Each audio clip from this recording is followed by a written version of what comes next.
Andy Reid, he found inspiration from all the internet bullies, from all the podcasts like us saying, run the damn ball. Run the dang ball. After what you saw with Jonathan Taylor, Mike, that's the best running back in football. People have been touting this guy as the MVP of the league, and they shut him down. They shut him down pretty hard. Yeah. George Pickens got a little banged up in the game the other day. Right. He hit his knee on somebody. We're actually going to be missing Noah Gray. He's going to be in concussion protocol, and there is no way he's going to be out there. I believe that actually sparked them to be like, look, if we go down today and lose and don't make the playoffs, everybody's going to pin that on Kareem Hunt. And he doesn't deserve that. You're listening to All Chiefed Up, the podcast. Chiefs Kingdom ACU crew, welcome back to All Chiefed Up. We're back with another podcast for that ass. Let's freaking go, baby. The Chiefs are rolling on a high right now, coming off of a win against the Indianapolis Colts in Arrowhead. Mike, they had their backs against the wall. They had to get it done.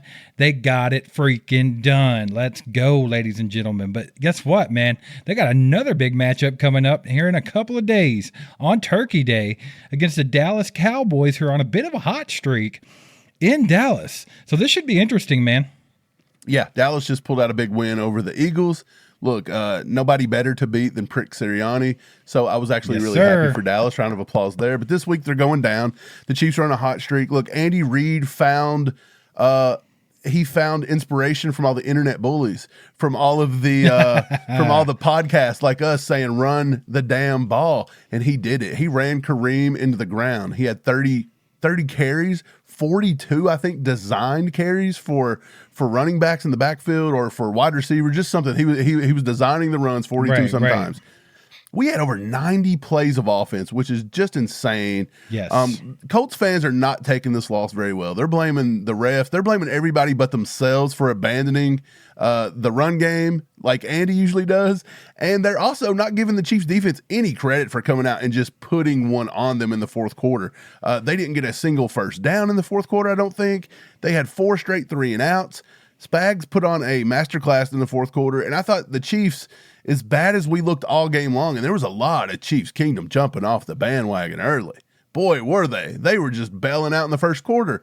But you've seen 2 entirely different Chiefs teams. You've seen a team that had struggled all year, and then when the fourth quarter come around, actually it was the last few plays of the third, you see an entirely new team because that run game was able to open up that pass finally, and Rashee Rice got hot, Steve, and Mahomes turned into a different beast in the fourth quarter.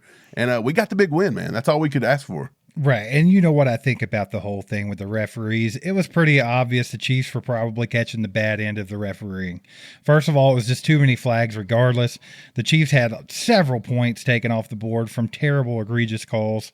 And the fact of the matter is, the referees had nothing to do with the Chiefs shutting down Jonathan Taylor. That was his worst game of the season. They had nothing to do with the defense as a whole shutting down everyone in the fourth quarter. Had nothing to do with it, man. It had nothing to do with Kareem Hunt literally taking their will to live by just repeatedly beating the crap out of them up the middle. I'm just glad Andy stuck with the run game. You know I'm excited about it. We just have to see how it carries forward, man. But we had some news come up about injuries with this game against Dallas, Mike. One of our own and one of theirs. Let's talk about that for a second. Yeah, Trey Smith, man. We know he's been battling injuries this year. Like, he's just been dealing with it. And he's probably not going to be able to get out there and play. He had an ankle sprain. He's probably not going to play on Thursday. There's just no way I think you can turn him around and get him out there. Not on a short week. No, I think he's probably not going to play. But look, we got a little bit of a break because it was also reported out of Dallas today. Todd Archer come out and said left tackle Tyler Guyton for the Cowboys is also dealing with a high ankle sprain, and he is unlikely to be available on Thursday versus the Chiefs. Per multiple sources, if he can't go, Nate Thomas would start. So, Steve, it's looking like both guys are going to be losing a significant offensive line piece. Are we going to go with Caliendo? He struggled a lot. Could they look to Hunter Norzad? Could they look to C.J. Hansen? Maybe even Jalen Moore. There's a possibility there. So, but we don't have a lot of days to figure this out either. This is a very, very short week. I think it's going to be Caliendo, right? Oh yeah, absolutely. I think he'll get the first nod, but I wouldn't put it past Hunter Norzad to be able to play that if he had to. Right. Well, let's get this straight. Caliendo had probably his worst game the other day, right? We He saw was him the get lowest rated ragdolled blocker around. per PFF. It was pretty bad. He had a rough go at it, but Andy has all kinds of confidence in this kid. He has literally outright said that Caliendo is a starting guard in this league. He loves him. He's going to go with him. That's who it's going to be. So let's just get behind him. Hope he bounces back and has a good game. But yeah, man, I think that it's definitely a break for the Chiefs for Tyler Guyton not to be able to go. We've had trouble rushing the passer. I mean, just straight up all season long. So I think anytime you can get a go at maybe a backup at the left tackle position, I think that's a plus for the Chiefs right now because that plays into one of our weaknesses and kind of helps us a little bit. It's going to be a crazy game, dude. Dallas's offense can put points on the board. I think we've seen that. Dak Prescott is always better around the beginning of the middle of the season. If games don't really count that much to them, he's going to play really well. Of course, they have CeeDee Lamb. They have George Pickens. They have tight ends like Jake Ferguson that can get the job done. There's just a lot of weapons there. And then, of course, Javonte Williams, I think, is still running the ball for them, and he's had a pretty good year so far. So their offense can put points on the board. So I do think this game is going to fall on the defense a little bit like it always has been. Defense is going to have to keep, them preferably 20 points or less. I think we know that 17 points or less says 100% win rate for Patrick Mahomes in his career. So that's ideal. So if we can keep it close to that, it's all about this offense, brother. Like, are they going to be able to continue to pound the football and impose their will on this Dallas team? I kind of think that they will, because what we saw in this last game with their backs against the wall, it was, for all intents and purposes, it was a playoff game for the Chiefs, because if they lost, they're not going to the playoffs. It's do or die. And what did they do when it got that serious? They went to the run game. Even Andy Reid himself stuck with the run game, which you think is crazy, right? Well, guess what, man? Every game for the rest of the season is exactly the same. It's a must-win situation. I don't think it's going to be any different. I think Andy Reid is going to continue to stick with the run. Now, will he do it 41 times? I don't know about that, but I do think that Kareem Hunt and probably Brashard Smith both get a little bit of carries here and there. So I think it'll be pretty similar to what we saw on Sunday. It's possible Pacheco gets back this week. It is a short week, but he was pretty close to going last week. So we could get Pacheco back in the mix this week. They could call Clyde up again and use his third call up from the practice squad. I'll say this, going into this game versus the Cowboys, like you said, they can put up a lot of points and they got a lot of offensive weapons.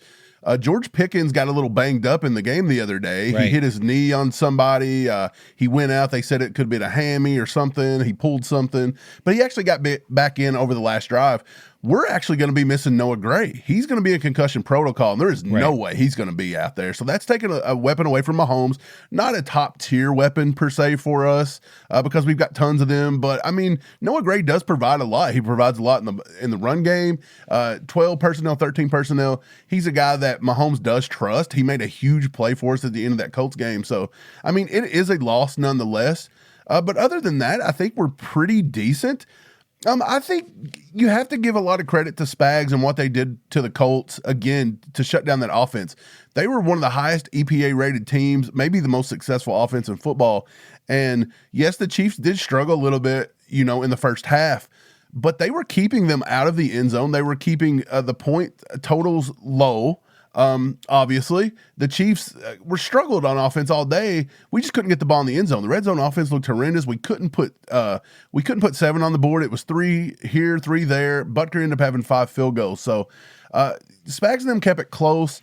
They got after him when it counted. They won their 1v1s. They finally was getting home with the blitz a little bit and causing a little bit of disruption there. But the big thing was they stopped Jonathan Taylor.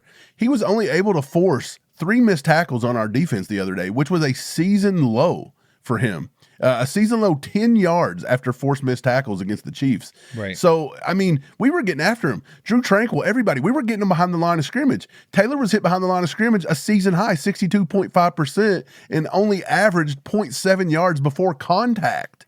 So He was not even running a full yard before he was getting hit. The Chiefs have prided themselves on being able to shut the run down. This is what they've started focusing on. And again, you have to go back to Christmas a few years ago. The Raiders, that was the last 100-yard rusher until a few weeks ago when we let James Cook do it. And it took James Cook 27 carries to do it. So we're focusing on stopping the run. And again, you stop Javonte Williams. You put the ball in Dak's hands. You make them one-dimensional. Now, look, I don't think you want to get in a shootout with Dallas. I really don't, because of our red zone woes. We're an efficient offense, but we seem to struggle to get the ball in the end zone, especially in the red zone. So I don't know if I want to get in a shootout with Dallas. So I think if I'm Andy, and like you said, I think I want to run the ball a little bit more this week and try to keep Dak and that offense off the field as much as I can.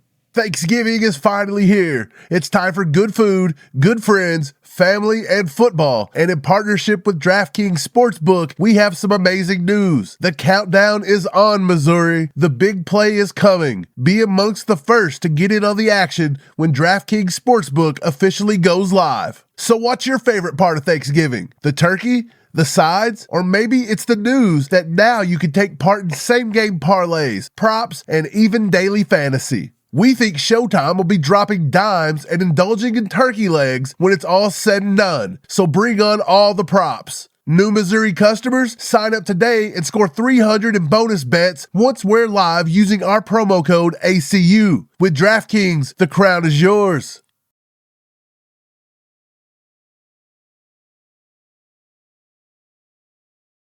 Yeah, absolutely, dude. I totally agree with that.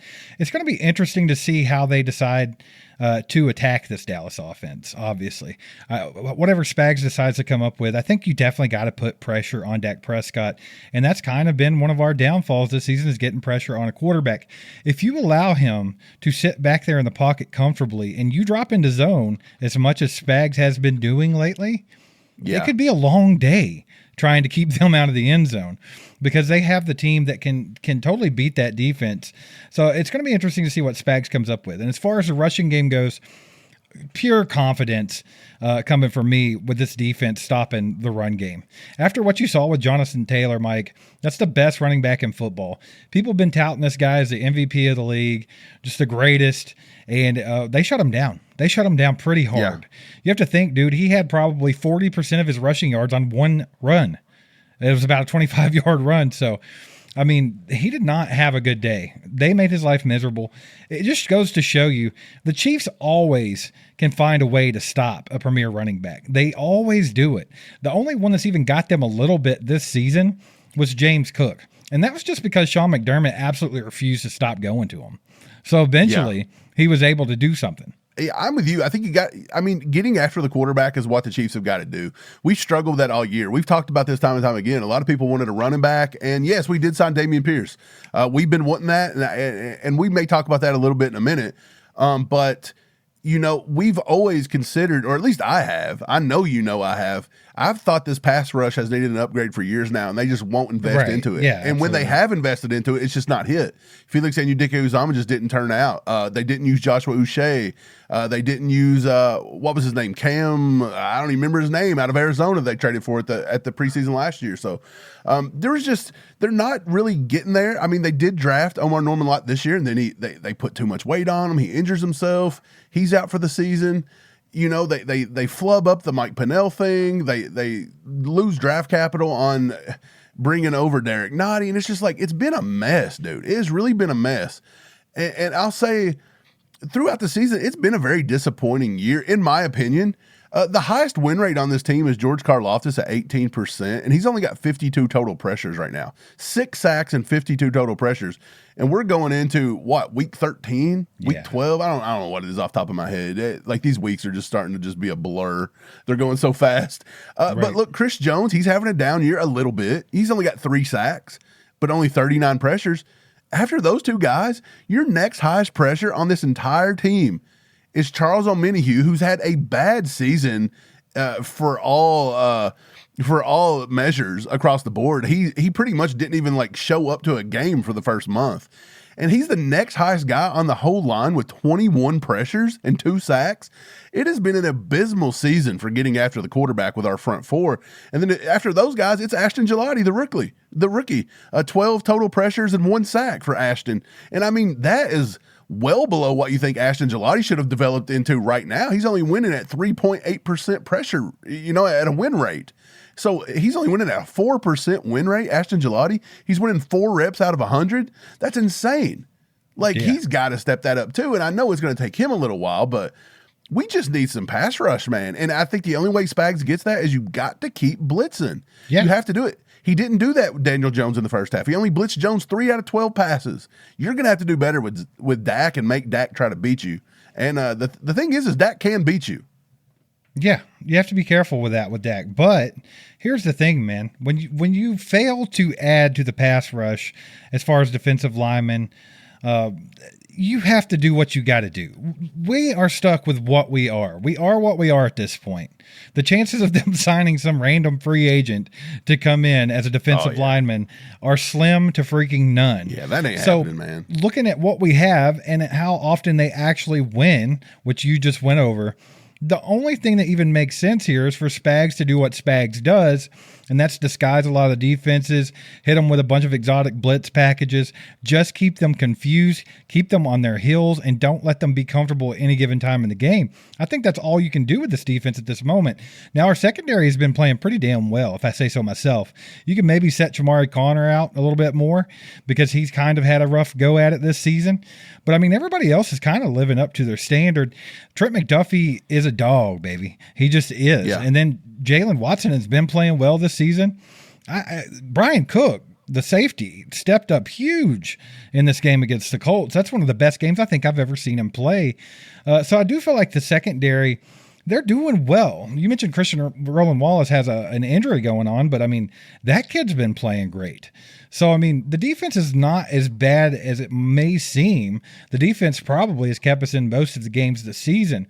Now, however, they are kind of that bend, don't break defense. You're going to see the teams get into red zone quite a bit, get a lot of field goals and things like that. That's just how this defense is designed. So I think at any given time, any team in football is going to put up 20 points on this offense or defense. So I think our offense in turn has to put points on the board.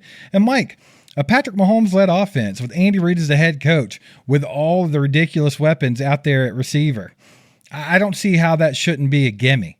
We should be well over 20 points every game.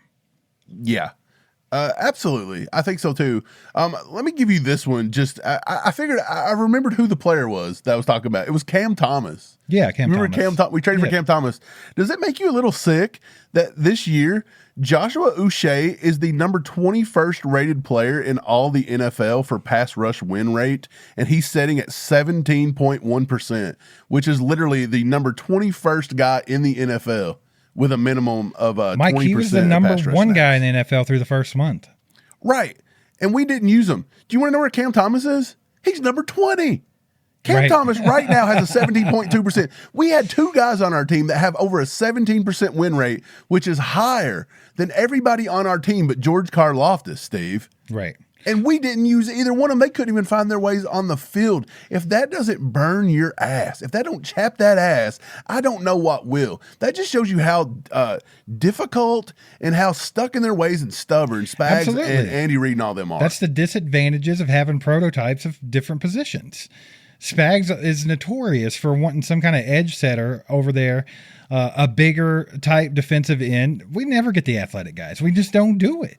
And then you can go to the other side of the football. Andy Reid kind of has a prototype receiver, a prototype running back. Yeah. I mean, we miss out on a lot of great players and don't get a lot of production out of them just because they don't fit the mold that coaches want their players to fit into. You saw that with DeAndre Hopkins last year. You know, the craziest thing, Mike, and I mentioned this to you in the game the other day in the Colts game, we had DeAndre Hopkins on this football team for most of the season last year, and not one time did we try to throw a back shoulder fade to DeAndre Hopkins, who could do that all day, every day, with his eyes closed. But we're trying to do it now to running backs and Hollywood Brown. It's the wildest thing I've ever seen. So I don't know. I just think that Andy has got to be smart at this point in the season. You have to treat everything like a playoff game. You have to try to control the time of possession. You have to run the football, and he has to be able to stick with that. If he can stay disciplined enough to call 20, 25, 30 run plays with Kareem Hunt or whoever is back there, then I think that we have a great chance of winning out. but he has to stick with that, man. And we got to see Spags adjust. Spags is a guy that's notoriously great for being able to adjust the defense and have a great second half, or adjust his defense as a whole and have a great second half of the season.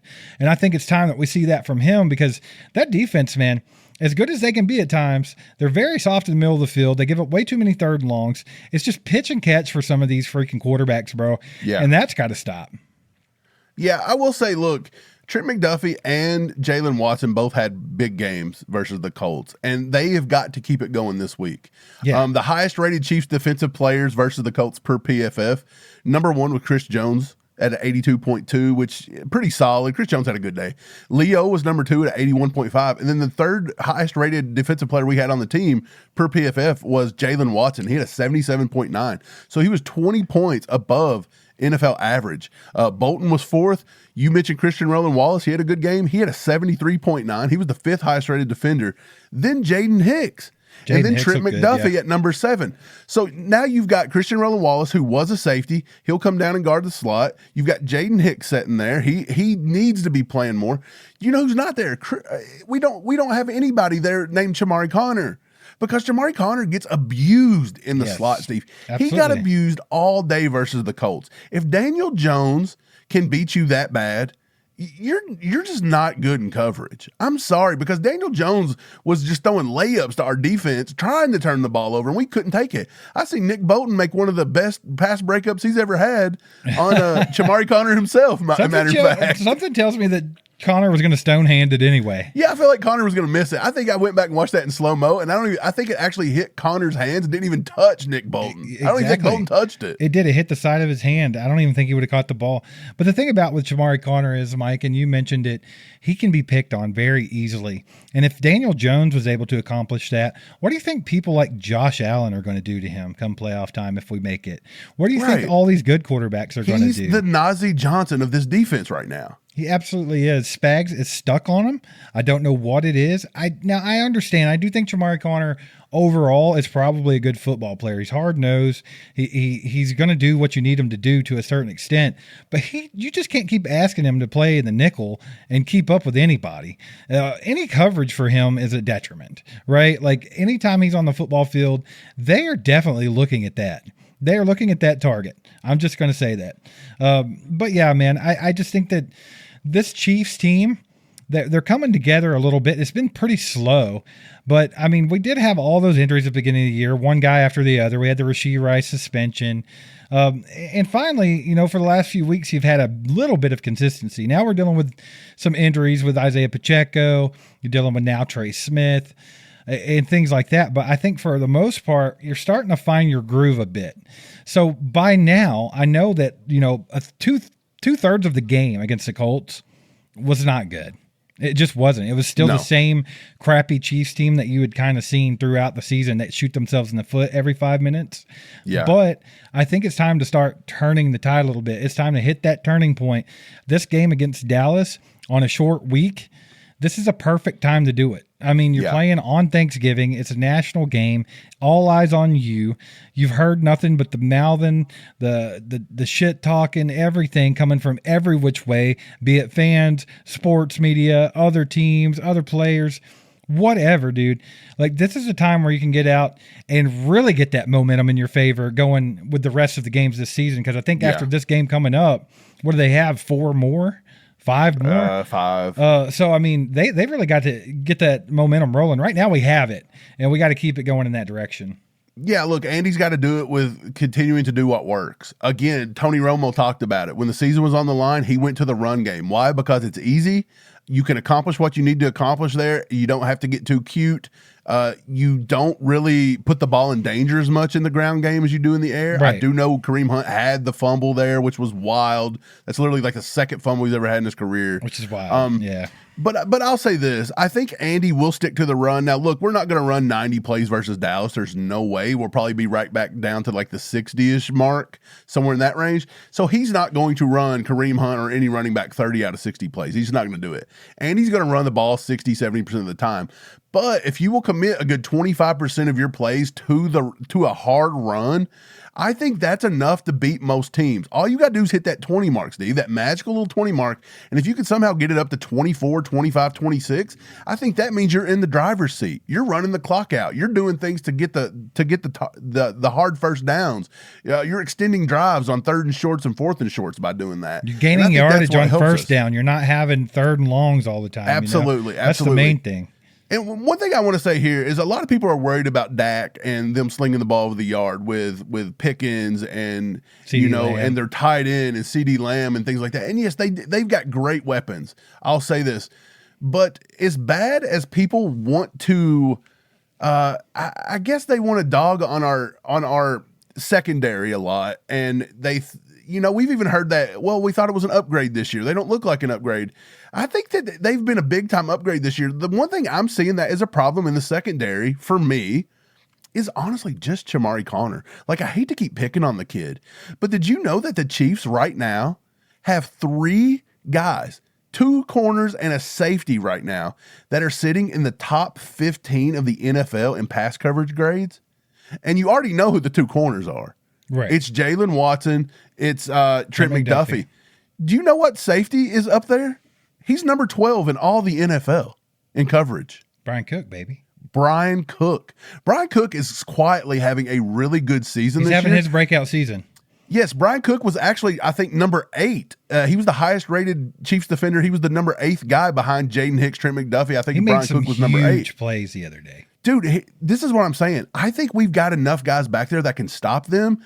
But the thing is, if you want them to be very effective, our front four's got to win. They've got to win. They've got to get to the quarterback. They got to disrupt that rhythm, and they got to make them a little uncomfortable in the pocket. And it all starts, again, with Leo and them having a good time being able to shut down that run game. Drew Tranquil as well. He's got to get in there and shut down that run game. You can't let them get it going the same way we can't get a run game going like we did versus the Colts, because it's a detriment. Right, but you also have to have your $100 million men actually showing up and doing some damage. Chris Jones, George Karlaftis, they have to get after it. Right, we can talk about that weak side of the defensive line all we want, but we have 2 dogs over there that should be getting after it, dude. I feel like Dak's not a fast enough quarterback. He's not quick enough on his feet to outrun George Karlaftis. I think Karlaftis could get home this week. Quite possibly. I would love to see it. Dak's a big guy. Like, I'm not saying he's not agile or anything, but he's nowhere near the shiftiness of a Lamar Jackson or the guys that we usually play. Like, Dak's he's an athlete, but I don't think it's somebody that's going to be able to outrun George Karlaftis on a consistent basis. Right. Well, there's one narrative from that Colts game that we have not talked about, Mike, and I actually think that it is more, influential of how the team is going to be going forward this season. And that was when Kareem Hunt fumbled the football. Okay, so you're down 20-9 in the final quarter of the game, and Kareem Hunt fumbles the ball. Yeah, like you mentioned, 14 and some change on the clock. Right, like you mentioned, dude, this cat has only fumbled twice in his entire career or something. So it's not something that happens often. Down on himself on the sideline, throws his helmet, upset. You see Travis Kelce go over there as a leader with some fire up his ass, grab Kareem Hunt, hug him, tell him, get your shit together. Let's go get it back. We got your back, baby. We're not going to let that hurt us. That was the type of leadership that we've been missing for weeks, in my opinion. Now, maybe it's been behind the scenes, but we have not seen that kind of fire from anybody all season long, as far as I can tell. And also, just the fact that the fans, the team itself, they almost use that as a turning point or a spark to be like, we're not going down like that. We're not going to let you go down like that. That was the best, collection, like a moment this season where I felt like the team actually had each other's backs and just went out there and did what they had to do to win a football game. And I think you have to take that locker room or that sideline or whatever it is, that whatever's going on right now, you have to carry that over, dude, because that's what we need. We need that bad. Yeah. I think in a lot of situations, in a dark situation, a dark place, you're just looking for a spark. And sometimes it feels like no matter what and how low you go and you couldn't possibly go lower, you'll just keep going lower. That's just life in general. That happens to everybody, and it happens to good people too, not just bad people, good people.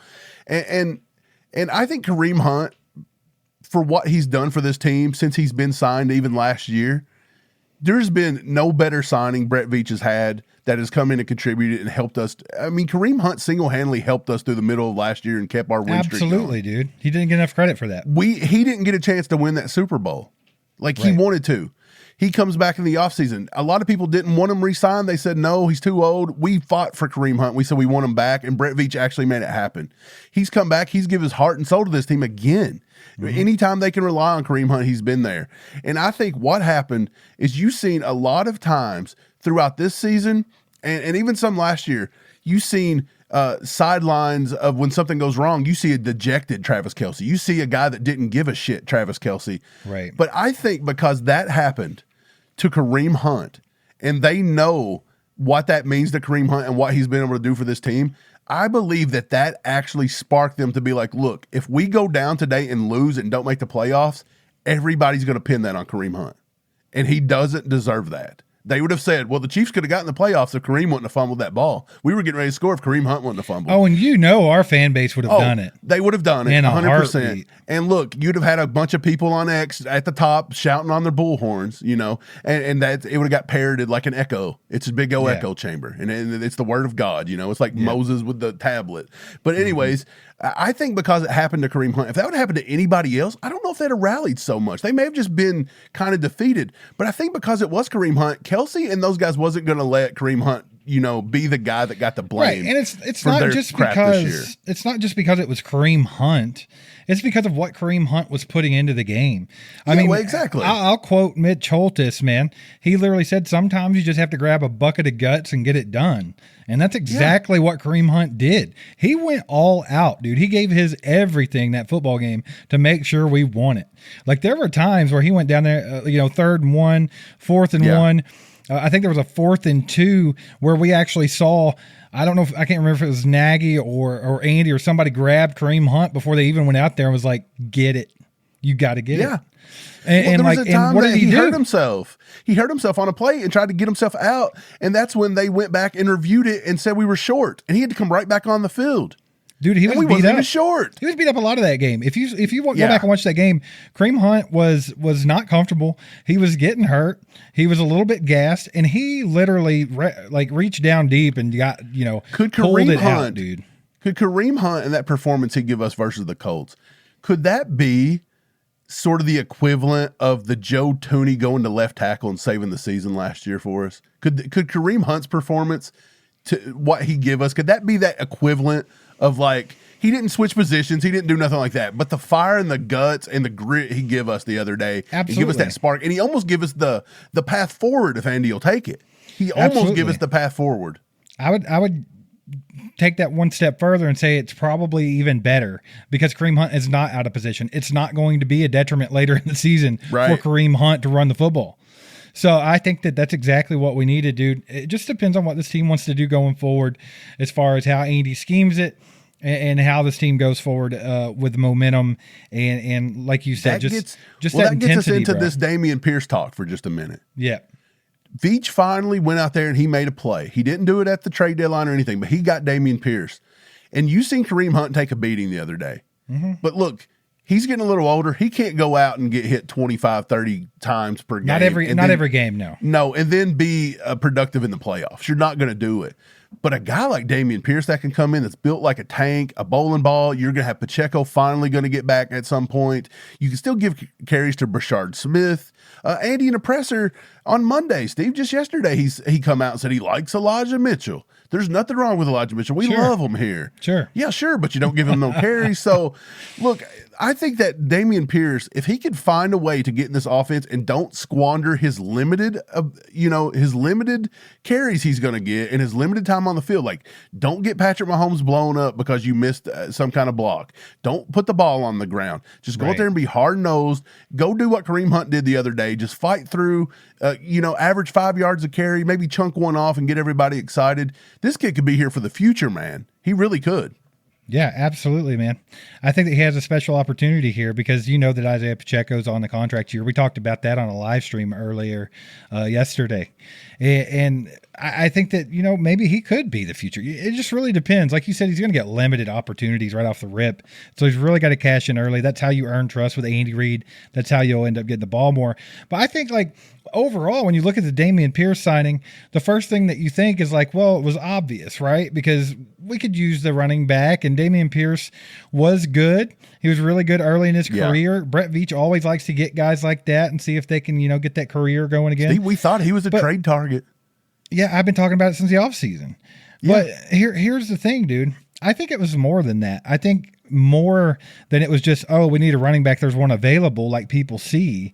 I think it was more of a strategic move by Brett Veach. And it's exactly what you just talked about. You have Kareem Hunt, who can get the job done, but he can't do what he did last week every week, or he's going to be a pile of, he's Slimer. Goop. He's going to turn into no Slimer. Bones left. He's hurting, baby. So, I mean, I think that was absolutely a strategic move by Brett Veach to get somebody in there and take a little bit of heat off Kareem Hunt, get him hit less. And that way we have him, because Kareem Hunt, dude, just the consistency, the security you have with Kareem Hunt on 3rd and 1, 4th and short, this and that, that can't be overstated how important that is to the team. Like, that is, huge to have a guy like that on the football team. Just the reliability of him. You don't want that guy banged up and on the sideline during the playoffs.